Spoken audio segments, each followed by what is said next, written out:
Hello everyone, welcome to MS study Guru. आज की इस वीडियो में हम हैरेड डॉमर मॉडल पढ़ने वाले हैं।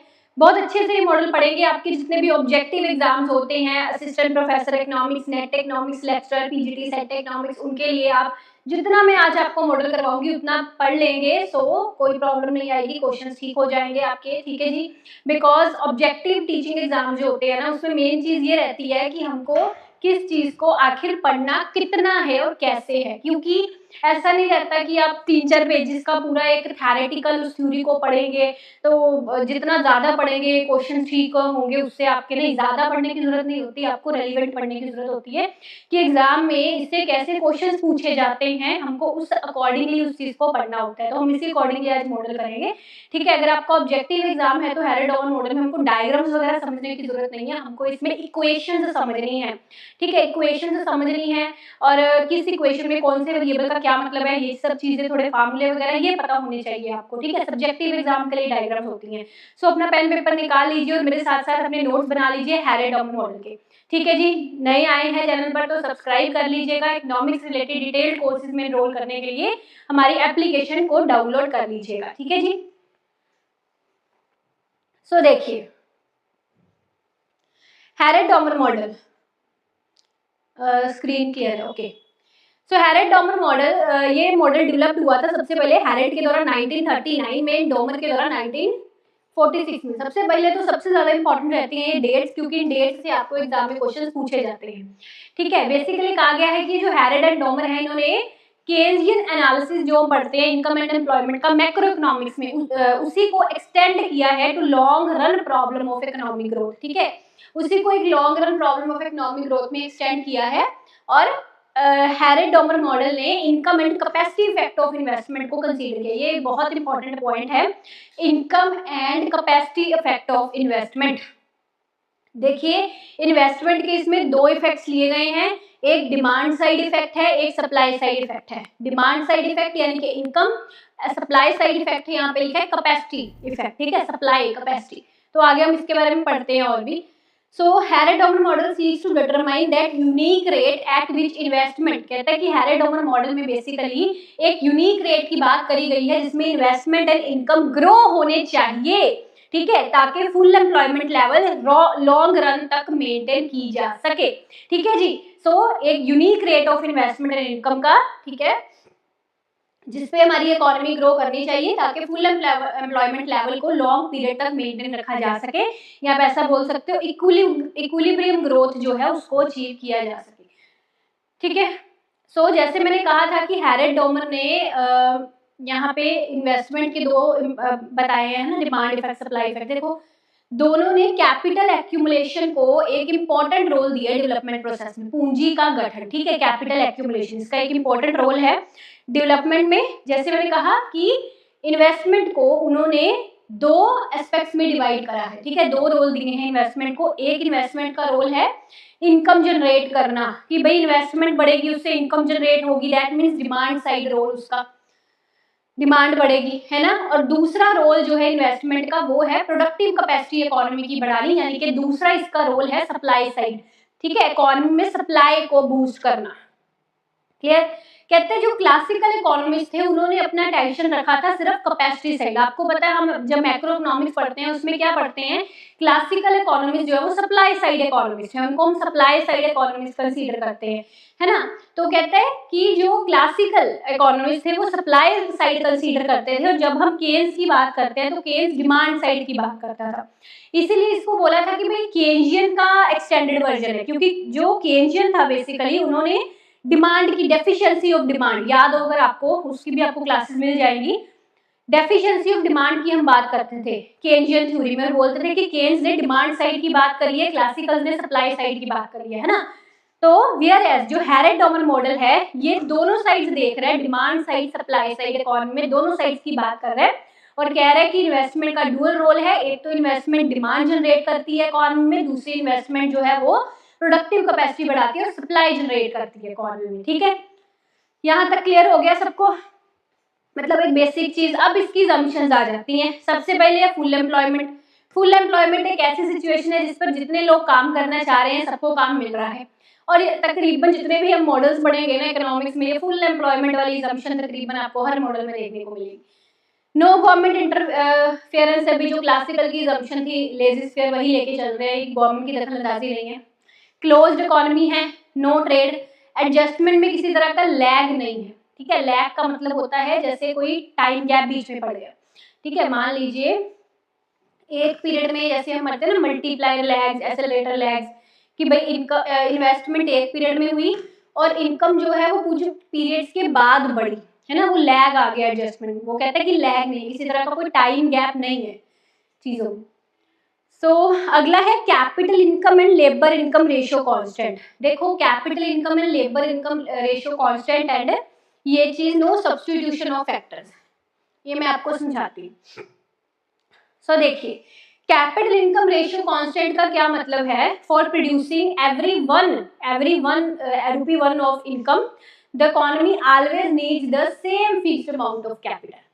कैपिटल इनकम रेशियो फिक्स रहने का मतलब ये है कि भाई मुझे अगर इनकम को आप कंसीडर कर लो आउटपुट, ठीक है, आउटपुट का हर एक यूनिट प्रोड्यूस करने के लिए इकोनॉमी को हर बार फिक्स्ड अमाउंट ऑफ कैपिटल ही चाहिए, ठीक है। जैसे मान लो अगर आपका ये कैपिटल इनकम को आप कैपिटल ओवर आउटपुट रेशियो भी बोल सकते हो, ठीक है जी, कैपिटल ओवर आउटपुट रेशियो भी। जैसे मान लीजिए आपकी कैपिटल ओवर आउटपुट रेशियो 3 है, इसका मतलब ये है कि वन रुपीज का आउटपुट या 1 यूनिट ऑफ आउटपुट प्रोड्यूस करने के लिए इकोनॉमी को 3 यूनिट्स जो हैं वो कैपिटल के चाहिए, ठीक है। अब ये चीज ना कांस्टेंट रहेगी। मान लीजिए जैसे मैंने कहा कि 1 यूनिट आउटपुट का प्रोड्यूस करने के लिए 3 यूनिट कैपिटल के चाहिए। अब अगर मान लो मुझे आउटपुट के 300 यूनिट अपने 100 यूनिट प्रोड्यूस करने हैं, 100 यूनिट्स प्रोड्यूस करने हैं, तो कैपिटल कितना चाहिए होगा बताइए। तो कैपिटल कितना चाहिए होगा, 300 चाहिए होगा। मतलब बात समझे ना, वो चीज फिक्स्ड रह रही है, ठीक है। अगर 1 यूनिट प्रोड्यूस करने के लिए मुझे 3 यूनिट कैपिटल चाहिए, तो 2 यूनिट प्रोड्यूस करने के लिए मुझे 6 यूनिट कैपिटल चाहिए होगा, है ना।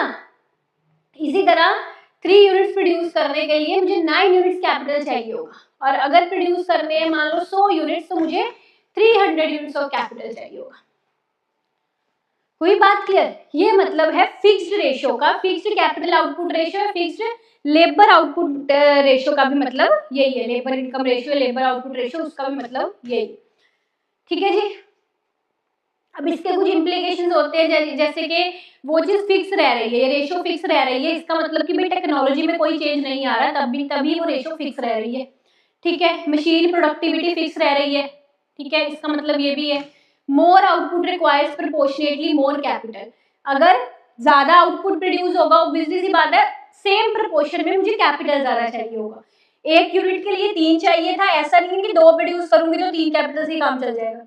प्रोपोर्शनेटली उतना ही मुझे कैपिटल ज्यादा चाहिए, 100 करूंगी तो 300 चाहिए। बात समझे ये चीज, ठीक है। अब ये सेम चीज लेबर इनकम रेशियो कांस्टेंट भी यही चीज है जो हमने कैपिटल इनकम रेशियो कांस्टेंट में पढ़ी। इसकी क्या इम्प्लीकेशन है कि भाई नो लेबर सेविंग टेक्नोलॉजी, कि लेबर सेविंग टेक्नोलॉजी कोई मतलब टेक्नोलॉजी में ऐसा चेंज हो ही नहीं रहा कि लेबर सेव हो रहा है। अगर मुझे वही चीज है इसमें कि अगर 1 यूनिट के लिए 3 लेबर चाहिए तो 100 यूनिट के लिए 300 लेबर चाहिए होगा, है ना। मतलब टेक्नोलॉजी में अगर इंप्रूवमेंट आए, कोई लेबर सेविंग टेक्नोलॉजी आई या ऐसा कुछ, फिर क्या होता है कि ज्यादा आउटपुट प्रोड्यूस करने के लिए हम प्रोपोर्शनेटली कम लेबर यूज कर रहे हैं, कि लेबर की प्रोडक्टिविटी बढ़ रही है या कैपिटल की प्रोडक्टिविटी बढ़ रही है, टेक्नोलॉजी अच्छी हो रही है, तो उससे कि इंक्रीजिंग रिटर्न्स, उससे ये चीज होती है कि भाई मैं अपना आउटपुट बढ़ा लूं और जो कैपिटल या लेबर है वो प्रोपोर्शनेटली कम यूज होगा। तो ऐसी कोई टेक्नोलॉजी में इंप्रूवमेंट नहीं है, टेक्नोलॉजी में चेंज नहीं है, लेबर प्रोडक्टिविटी भी कैपिटल प्रोडक्टिविटी की तरह फिक्स है, ठीक है। यहीं पर बात आती है कांस्टेंट रिटर्न्स टू स्केल कि जितने proportionate change in input is equal to proportionate change in output, है ना, कि जितना भी चेंज अपने इनपुट में हो रहा है, इनपुट यानी कि labour and capital, proportionate change in input is equal to proportionate change in output. Increasing returns to scale नहीं है, डिक्रीजिंग रिटर्न्स टू स्केल नहीं है, सीधा सीधा कांस्टेंट रिटर्न्स टू स्केल है, ठीक है ना। तो आई होप आपको ये 3 बेसिक वाली assumptions इसकी अच्छे से समझ आ गई होगी। अब सब्स्टिट्यूशन नहीं है फैक्टर्स में, मैं आपको इसकी रियल लाइफ एग्जांपल समझाती हूँ। सब्स्टिट्यूशन ऑफ फैक्टर्स का मतलब रहता है जैसे 2 है यहाँ पे लेबर एंड कैपिटल फैक्टर्स लिए इसमें, अगर कहा जाए कि भाई लेबर के यूनिट्स बढ़ा लो और कैपिटल के कम कर दो, तो इज इट पॉसिबल? नहीं। अब मैं आपको एग्जांपल समझाती हूँ, जैसे मैं हूँ, मैं आपको बोर्ड पे पढ़ा रही हूँ। अगर मैं कहूँ कि मैं यहाँ से चली जाती हूँ और मुझको जो है ये बोर्ड सब्स्टिट्यूट कर लेगा, ये टेक्नोलॉजी सब्स्टिट्यूट कर लेगी, मतलब ये चीजें ज़्यादा लगा देते हैं और लेबर को जाने देते हैं। मतलब it possible? No, it is not possible. अगर कहा जाए कि भाई पढ़ाने वाला बोर्ड नहीं है, यहाँ पे टीचर्स 2 ले आए जाए, दैट्स द थिंग कि हम एक चीज को दूसरी के लिए सब्स्टिट्यूट कर रहे हैं, पर ये पॉसिबल नहीं है। This is not possible in my context also, in over context also, in this model also, कि सब्स्टिट्यूशन नहीं है फैक्टर्स की, लेबर एंड कैपिटल की सब्स्टिट्यूशन नहीं है। ऐसा आप नहीं कर सकते कि कैपिटल के 2 यूनिट्स बढ़ा दो और लेबर का 1 कम कर दो, नहीं, प्रोडक्टिविटी उससे सेम नहीं होगी, है ना ये चीज।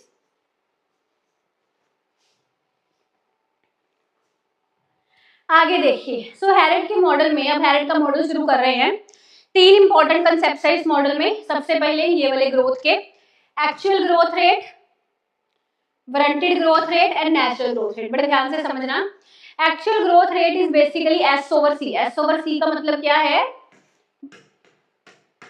ठीक है, that is growth rate is equal to saving rate over capital output ratio. अच्छा, इसको हम वो बोल देते हैं, saving rate means you can say it is ampere, change in saving over change in income, ऐसे कैसे भी इसको रिप्रेजेंट कर देते हैं, ठीक है।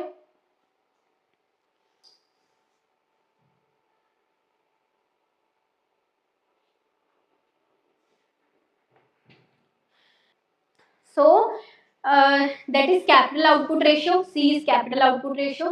तो ये आपका फार्मूला बन गया। अब यही फार्मूला अगर मैं वारंटेड ग्रोथ रेट के केस में लिखूं तो ये ऐसे बन जाएगा, यहाँ पे कैपिटल आउटपुट रेशियो की जगह आ जाएगा रिक्वायर्ड कैपिटल, बस इतना फर्क है। क्या आ गया यहाँ पे, सीआर। सीआर का मतलब है required capital to maintain warranted growth rate, ठीक है, कितना कैपिटल चाहिए वारंटेड ग्रोथ रेट को मेंटेन करने के लिए। फिर अगला आ जाता है natural growth rate. Natural growth, अब एक चीज यहाँ पे हम इनके मीनिंग समझते हैं। देखिए, आपको एक्चुअल का मीनिंग तो समझ आ गया, एक्चुअल का मीनिंग नाम से क्लियर हो गया है कि एक्चुअली जितना ग्रोथ रेट है, एक्चुअली जितना है। वारंटेड का मतलब होता है फुल कैपेसिटी या potential growth rate which tells us the entrepreneurial equilibrium. ऐसा ग्रोथ रेट जिस पर इंटरप्रीनियर सेटिस्फाइड है, पूरे इक्विलिब्रियम में है और इसको वो बदलना नहीं चाहते, they have no tendency to change. मतलब इस वाले ग्रोथ रेट पर इंटरप्रीनियर पूरे सेटिस्फाइड है, उसको बोल देते हैं वारंटेड ग्रोथ रेट, ठीक है। नेचुरल ग्रोथ रेट का मतलब होता है मैक्सिमम ग्रोथ रेट या full employment growth rate that can be achieved, कि मैक्सिमम कितना अचीव किया जा सकता है। कि भाई मैं अगर कहूँ कि भाई इस कंट्री के पास ऐसी टेक्नोलॉजी है, इस कंट्री के पास ऐसी इतनी पॉपुलेशन है, तो उसके चलते मैक्सिमम कितना ग्रोथ अचीव किया जा सकता है, that is your natural growth rate, ठीक है। तो कहते हैं ये नेसेसरी नहीं है that warranted growth rate is the maximum attainable, जरूरी नहीं होता कि warranted growth rate maximum attainable growth rate हो, ठीक है। तो मैक्सिमम अटेनेबल ग्रोथ रेट का मतलब नेचुरल ग्रोथ रेट, कि कंट्री के रिसोर्सेज के अकॉर्डिंग जितना अचीव किया जा सकता है, इसको सीलिंग ग्रोथ भी बोल देते हैं, हाईएस्ट ग्रोथ, ठीक है। तो वही चीज है कि भाई GN depends upon labour and natural resources पर ये डिपेंड करती है ना। अब जो हैरेट डॉमर के मॉडल में हम पढ़ते हैं knife edge equilibrium, that is actual growth rate is equal to warranted is equal to natural growth rate. ये इसको हम बोलते हैं knife edge equilibrium. Knife edge equilibrium क्यों बोलते हैं, क्योंकि इसमें डेविएशंस पॉसिबल है, इसमें चेंज पॉसिबल है। ये नहीं है कि ऐसे का ऐसे ही इक्विलिब्रियम रहेगा, इसमें चेंजेस होंगे, इसमें डेविएशंस होगी, ये टूट सकता है, इक्विलिब्रियम खत्म हो सकता है। जब चाकू की नोक पर, है ना, नाइफ एज इक्विलिब्रियम, चाकू की नोक पे बना हुआ है कि मतलब हिल सकता है, डेविएट हो सकती है, जो चीज चाकू की नोक पे पड़ी हुई है डेविएट होने के पूरे चांसेस हैं, है ना। तो मैं हमेशा अक्सर स्टूडेंट्स को बोलती हूँ ऐसे मजाक से कि एग्जाम हॉल में बैठते हो ना, हम कभी मत सोचो कि बच्चे ना कई बार एग्जाम देते हैं, अरे गलत हो गया तो, अगर अगर मतलब नहीं पास हुए तो, अगर जेआरएफ नहीं हुआ तो क्या होगा, गलत नहीं होना चाहिए। मतलब अगर आप वो दिमाग पे ऐसी टेंशन लेके चलोगे ना कि किसी ने तलवार रखी हुई है साइड पर, तुम गलत कर, जरा करके दिखा दो गलत, ऐसी ऐसा सोचोगे ना, किसी ने तलवार रखी हुई है, चाकू की नोक, नाइफ एज, इसमें बताती होती हूँ कि ऐसा अगर सोचोगे ना तो वो चीज़ नेगेटिवली इम्पैक्ट करेगी आपको एग्जाम को। एग्जाम हॉल में वो चीज़ नेगेटिवली इम्पैक्ट पड़ेगी जब जब ये चीज़ दिमाग में रखोगे कि भाई मुझे किसी भी हालत में गलत नहीं होने देना, प्रेशर लेके चलोगे, तलवार रखी हुई है किसी ने, गलत नहीं होना चाहिए, घर वाले बैठे हैं, मुसीबत आ जाएगी, नहीं क्लियर हुआ एग्जाम तो करना पड़ेगा। ऐसी चीज सोचकर एग्जाम नहीं देना, आपको रिलैक्स होके एग्जाम देना है, ठीक है। जैसे आप नॉर्मली जब कोई मॉक टेस्ट करते हो, अपना अटेम्प्ट करते हो, है ना, टेस्ट सीरीज लगाते हो, तो वो इस तरह की आपके दिमाग में एक हड़बड़ाहट नहीं ना होती, क्योंकि पता है आपको कि भाई ये टेस्ट सीरीज है। वो हड़बड़ाहट फाइनल एग्जाम में बहुत होती है और उसी हड़बड़ाहट के चक्कर में चीजें गलत हो जाती हैं। तो वो है, ये वाली हड़बड़ाहट एग्जाम हॉल में नहीं रखना, रिलैक्स होके एग्जाम देना कि ठीक है मैं पढ़ के आया हूँ, जितना मुझे आता है, जितना अच्छे से मुझे समझ है, उसको इम्प्लीमेंट करके मैं क्वेश्चन के आंसर तक पहुंचने की कोशिश कर रहा हूँ, अपना बेस्ट दे रहा हूँ, अपना 100% दे रहा हूँ, दैट्स इट, ठीक है। वो एक प्रेशर नहीं रखना तलवार वाला एग्जाम में, बात समझ गए हो ना मेरी, that is a human behaviour. इसलिए वो इस चीज को मैं ह्यूमन बिहेवियर से रिलेट करके बता रही हूँ आपको कि नहीं सोचना कि किसी ने तलवार रखी हुई है साइड पर, करना पड़ेगा सही, है ना, प्रेशर नहीं लेना, रिलैक्स होके करना है। जब रिलैक्स होके करोगे, आती हुई चीजें इंप्लीमेंट करोगे, सही होंगी चीजें। प्रेशर के मारे चीजें गलत हो जाती हैं, भूल जाती हैं, सही से एप्लीकेशन उसका नहीं हो पाता, है ना। तो ये चीज देखिए, अब इसको नाइफ एज इक्विलिब्रियम बोलते हैं, इसमें डेविएशंस पॉसिबल है। अब हम पढ़ते हैं डेविएशंस के केसेस। देखिए पहला इसमें हम केस पढ़ते हैं कि अगर मेरा एक्चुअल ग्रोथ रेट जो है वो कम होता है और वारंटेड ग्रोथ रेट ज्यादा होता है, that means if my warranted growth rate is more than my actual growth rate, तो प्रॉब्लम आती है कौन में, डिप्रेशन की, कि एक्चुअली जो ग्रोथ हो रही है ना, वो वारंटेड ग्रोथ रेट से कम है, यानी कि वो ग्रोथ जिस पर सेटिस्फेक्शन थी पूरी एंटरप्रेन्योर्स को, उससे जो एक्चुअली ग्रोथ हो रही है वो कम है। तो ग्रोथ कम है तो ये मंदी के हालात हो गए, ये डिप्रेशन के हालात हो गए, ठीक है। जब वारंटेड ग्रोथ रेट ज्यादा है, एक्चुअल कम है, मंदी वाले हालात हो गए। अब एक चीज यहाँ पे ध्यान से समझो मेरी, कि जो आपका वारंटेड ग्रोथ रेट होता है वो रिक्वायर्ड कैपिटल से नेगेटिवली रिलेटेड है कि नहीं, दिख रहा है ना, नेगेटिवली रिलेटेड है। दैट मीन्स अगर मेरा वारंटेड ग्रोथ रेट ज्यादा है तो इसका मतलब क्या हुआ कि रिक्वायर्ड कैपिटल कम है, कि रिक्वायर्ड कैपिटल कम है एक्चुअल कैपिटल से, इसका यही मतलब हुआ। दैट मीन्स ये सिचुएशंस डिप्रेशन की हैं, जब रिक्वायर्ड कैपिटल कम हो, जब वारंटेड ग्रोथ रेट ज्यादा हो, इकोनॉमी में मंदी के हालात है। तो जब हम बिजनेस साइकिल्स पढ़ते हैं, मुझे बताओ मंदी के क्या क्या फीचर्स होते हैं, डिप्रेशन के क्या क्या फीचर्स होते हैं। डिप्रेशन है तो अनएम्प्लॉयमेंट ज्यादा है, डिप्रेशन है प्राइजेस कम है, प्रॉफिट्स कम है, ठीक है, डिमांड कम है, एम्प्लॉयमेंट कम है, अनएम्प्लॉयमेंट ज्यादा है, दीज आर द फीचर्स, ठीक है जी। एग्जाम में आए तो कर पाओगे ना इस चीज को। अब ये वाली चीज देखो, एक मिनट, वो कहाँ गया, वाइस वर्सा नहीं लिखा हुआ, चलो मैं ऐड कर देती हूँ। अब इसे उल्टा केस ले लिया, अगर इफ आई से case 2, if actual growth rate is more than warranted growth rate, अगर एक्चुअली जो ग्रोथ हो रही है वो वारंटेड ग्रोथ रेट से ज्यादा है, तो ग्रोथ एक्चुअल ग्रोथ रेट अगर ज्यादा जा रही है तो इकोनॉमी में इन्फ्लेशन की टेंडेंसीज हैं भाई, जिसको हम बोलते हैं प्रॉस्पेरिटी वाला साइकिल, बूम वाला साइकिल, महंगाई ज्यादा है, ठीक है, अनएम्प्लॉयमेंट कम होती है, उस केस में एम्प्लॉयमेंट ज्यादा होती है, प्रॉफिट ज्यादा होते हैं, डिमांड ज्यादा होती है, ठीक है, ये वो वाला केस है। और इस केस में आपका रिक्वायर्ड कैपिटल ज्यादा होगा, है ना, वारंटेड ग्रोथ रेट कम है, so required capital will be more, clear. अब मैं आपको वारंटेड ग्रोथ रेट और नेचुरल ग्रोथ रेट में क्लियर कट डिफरेंस समझा रही हूँ, ध्यान से देखिए। The warranted growth rate is taken to be that rate of growth which if it occurs will keep the entrepreneurs satisfied। तो मैंने क्या कहा, ये वो रेट है जिस पर इंटरप्रीनियर्स जो हैं, है ना, वो पूरी तरह से सेटिस्फाइड होते हैं, that they have produced neither more, कि उन्होंने जो भी प्रोडक्शन हुई है ना ही वो ज्यादा हुई है ना ही वो कम हुई है, राइट अमाउंट से, कि भाई ये बिल्कुल सही अमाउंट है, इसमें कोई चेंज नहीं चाहिए, that is exactly right level production, ना ज्यादा ना कम। Being satisfied with the achievement of this growth rate, entrepreneurs will maintain the same. Entrepreneurs को होता है कि इस रेट को मेंटेन करके रखना है, इसीलिए इसको इक्विलिब्रियम रेट ऑफ ग्रोथ भी बोला जाता है। प्रोड्यूसर्स की सेंस में ये इक्विलिब्रियम ग्रोथ रेट होता है, क्योंकि अगर इसको एक बार अचीव कर लिया तो इसको उनकी मेंटेन करने की चाहत होती है, इसमें किसी कोई भी चेंज करने की चाहत नहीं होती। ठीक है, नेचुरल ग्रोथ रेट क्या है देखो।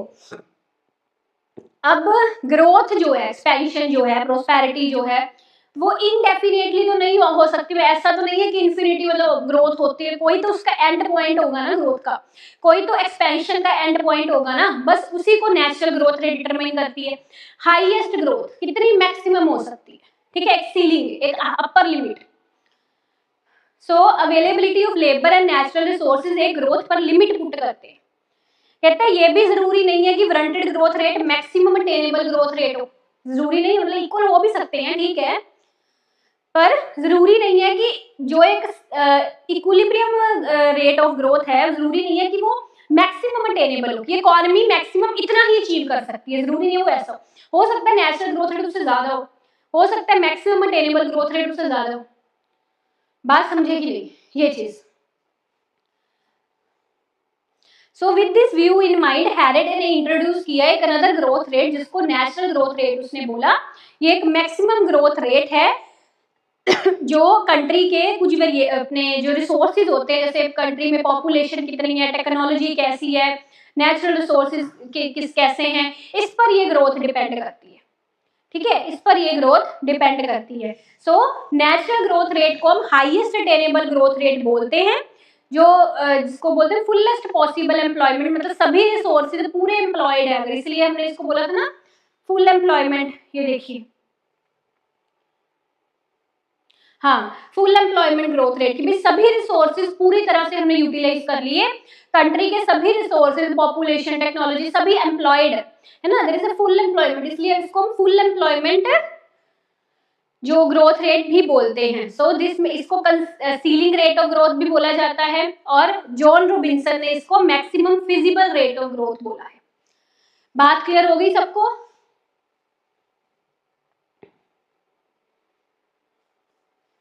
ठीक है,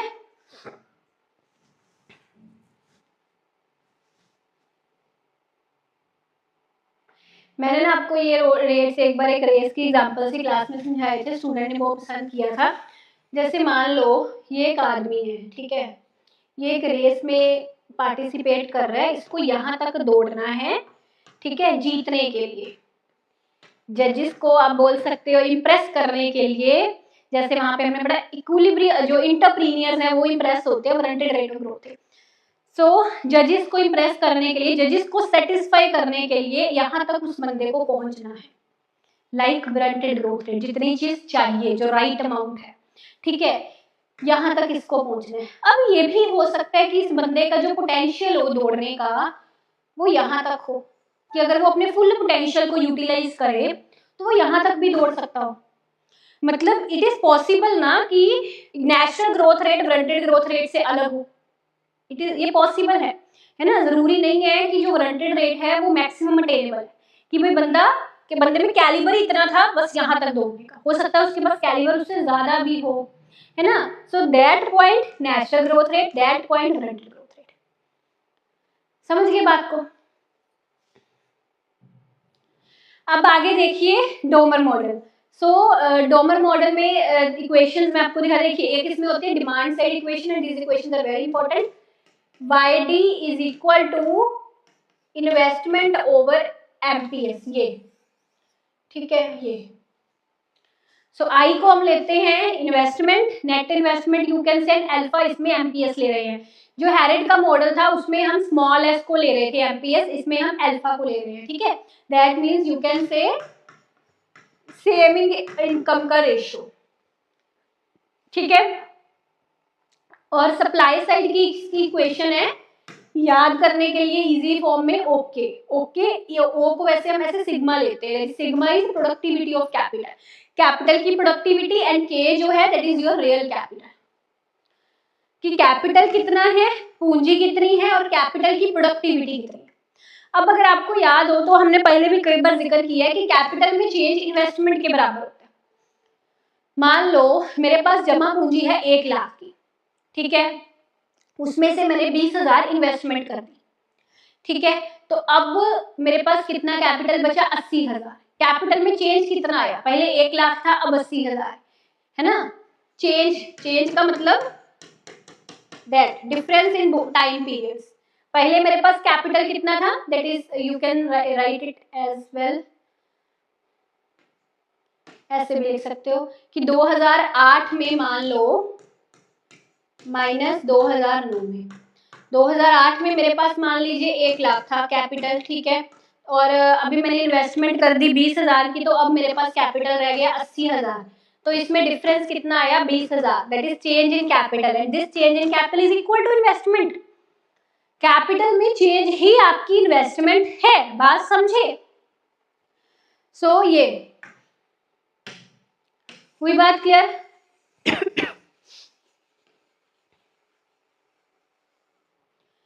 सो अब देखिए, अब हम क्या कर रहे थे, दोनों की इक्वेशंस, हम इक्विलिब्रियम देखते हैं डोमर का क्या बनता है। YD को YS के बराबर ले लो। हम यहाँ पे इक्वेशंस बनाने के लिए change in YD over change in YS ले रहे हैं। Change in YD that means क्या आ जाएगा? Change in I over alpha, right. Change in ये कितना आ जाएगा? डेल्टा के। ये ऐसे लिख सकते हैं हम इसको, राइट, कोई प्रॉब्लम नहीं है, ठीक है। अब आप डेल्टा के की जगह I पुट कर सकते हो, जैसे मैंने अभी आपको समझाया था। Here you can put I, ये बन जाएगा, है ना। अब इस I को इसके डिनोमिनेटर में ले आओगे, so this will become your equation. Delta I over I is equal to productivity of capital multiply by marginal propensity to save. और यही होता है, इसको भी हम इक्विलिब्रियम बोलते हैं डोमर के केस में। बस उसको हैरेट से डिफरेंशिएट करने के लिए हमने नाइफ की जगह पर वर्ड यूज कर दिया razor edge equilibrium, and this is the equilibrium in Domar model, ठीक है। डेल्टा I ओवर I का मतलब change in investment, this is change in investment, you can say it is demand side, ठीक है, and productivity of capital multiply by marginal propensity to save, ठीक है, is equal to. अब ये आपका, ये देखो यहाँ पे लिखा हुआ ना, this one is your razor edge equilibrium and condition to maintain steady growth. अब इसमें भी वही चीज है, रेजर एज है, रेजर एज यानी कि इसमें भी वो है कि डेविएशन पॉसिबल है, डेविएशन इक्विलिब्रियम में पॉसिबल है। तो डेविएशन पॉसिबल में अब क्या है कि अगर ये इन्वेस्टमेंट जो है ज्यादा है तो इकोनॉमी में इन्फ्लेशन होगा, अगर इन्वेस्टमेंट कम होगी तो इकोनॉमी में डिप्रेशन यानी कि मंदी होगी। समझ गए बात को? So that is basically your Harrod Domar model, ठीक है। अब हैरेट एंड डोमर मॉडल में अगर मैं देखूं सिमिलैरिटीज, तो दोनों की assumptions बिल्कुल सेम है जो हमने पढ़ी हैं। दोनों में हमने सेविंग इन्वेस्टमेंट को एक स्टेडी ग्रोथ की कंडीशन कहा है। आप दोनों की में देखोगे इक्वेशंस में सेविंग का रोल आ रहा है, इन्वेस्टमेंट का रोल आ रहा है। ग्रोथ वाली हैरेट की इक्वेशंस में भी आ रहा था सेविंग इन्वेस्टमेंट, डोमर की इक्वेशन में भी सेविंग इन्वेस्टमेंट आ रहा है ना। दोनों ने वही assumptions सेम है, फिक्स्ड रेशियो, बोलिए नाइफ एज इक्विलिब्रियम दोनों में है, बस डोमर में उसका नाम चेंज करके रेजर एज रख दिया। नाइफ एंड रेजर सेम ही है, वो चीज के तीखी नोक एक है ना। डिसिमिलैरिटीज, डोमर का मॉडल जो है कहता है मल्टीप्लाई के प्रिंसिपल के बेस पर है, एंड हैरेट का मॉडल जो है वो एक्सेलरेटर के प्रिंसिपल के बेस पर है। मल्टीप्लायर एंड एक्सेलरेटर के सिद्धांत हमने मैक्रोइकोनॉमिक्स में बहुत अच्छे से पढ़े हुए हैं, वो अलग क्लास है, दिस इज डिफरेंट थिंग, ठीक है। आधा घंटा लग जाएगा मुझे डिटेल में मल्टीप्लायर समझाने के लिए, उसके लिए आप अलग क्लास मल्टीप्लायर एंड एक्सेलरेटर वाली देख सकते हैं, ठीक है जी। सो ये है आपका Harrod Domar model. I hope each and everything आपको क्रिस्टल क्लियर होगी। अब इन्हीं चीजों से एग्जाम में क्वेश्चन आते हैं, ठीक है।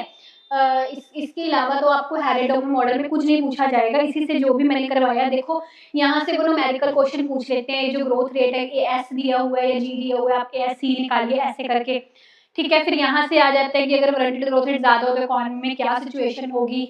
यहाँ जो डोमर की इक्वेशंस करवाई है, इससे वो मैचिंग में पूछ लेते हैं कि डोमर किस इक्वेशन से मैच होगा, ऐसे करके, ठीक है जी। सो मुझे कमेंट्स में बताना आपको कैसा लगा सेशन। बाकी इकोनॉमिक्स के हमारे डिटेल्ड कोर्सेज में एनरोल करने के लिए फटाफट से एप्लीकेशन को डाउनलोड कर लो। बैचेस नए चल रहे हैं आपके असिस्टेंट प्रोफेसर के, स्टेट लेवल के इकोनॉमिक्स के एग्जाम्स, लेक्चरर के इकोनॉमिक्स के एग्जाम्स के बैचेस तमाम हमने शुरू किए हुए हैं। EMRS, KVS हो गया, DSSS हो गया, ठीक है। UGC नेट इकोनॉमिक्स का भी जून 2026 का लॉन्च कर दिया हुआ है। यू कैन एनरोल जिस भी कोर्स में आप करना चाह रहे हैं। Best of luck, thank you.